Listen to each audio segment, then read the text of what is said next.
MMA Weekly here with Brendan Schaub, getting ready to step back in the octagon at UFC 116. How's it feel to get back out there now? You've you had your one loss, you got that out of the way, you came back, bounced back from that, now you're stepping back in. Yeah. You ready to roll? Yeah, I'm ready, man. I've been ready. I've been ready for about 4 weeks now, so it can't come fast enough. So it's an opportunity. That I just can't thank Joe Silva or Dana White enough, to be on the Spike prelim live and on the same card as my buddy and teammate Shane Carwin. It's just it's a great opportunity. Now, how's it been training with Shane for this fight? You guys both fighting on the same card. It works out perfect. Mm-hmm. Both of you being heavyweights, mm-hmm. sharing the same training partners and such. Has it been easy? Is it easier to train that way when you have somebody like that in camp? Yeah, I'd say it's easier.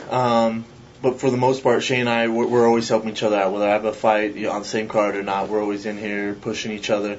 But since we are on the same card and fighting two guys out of the same camp, the intensity has been a little different. You don't see a lot of joking around, especially this week, the last week of training.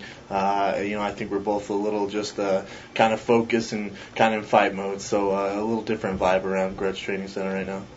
Is it a little easier to get some of the bigger training partners to come in when both of you have fights, especially with, mm-hmm. Obviously with Shane having such a high-profile fight? Sure. I'm sure a lot of guys are more willing to come in and train with you guys. Yeah, we got it's the usual suspects around here. We got Ron Waterman, Justin Wren, D'Amico Rogers, just all the big boys come out to help us out. So it's awesome, man. You can't ask for a better training camp. Now, you had your first loss a while back. You fought Roy Nelson in the Ultimate Fighter finale. After that fight, you said you were, a lot of guys take away from a loss and say, it was a growing experience, and I'm sure it was for you as well, but it really bothered you, I think, after that fight. You seemed to, before your last fight, you said that it really bothered you to get that loss.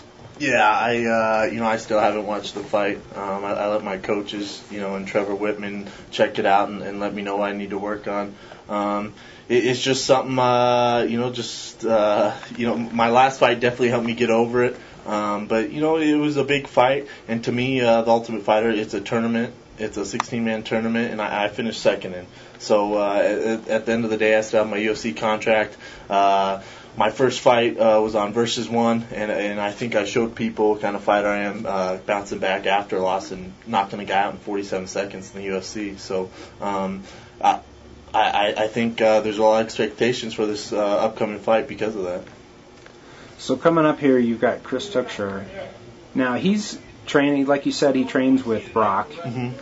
Who's Shane's fighting, and he's got a similar style, although he's not quite as big as Brock, and probably not as quick as Brock. So does that make it easier for you to train for him when you and Shane are basically fighting the same type of opponent? Yeah, I think so.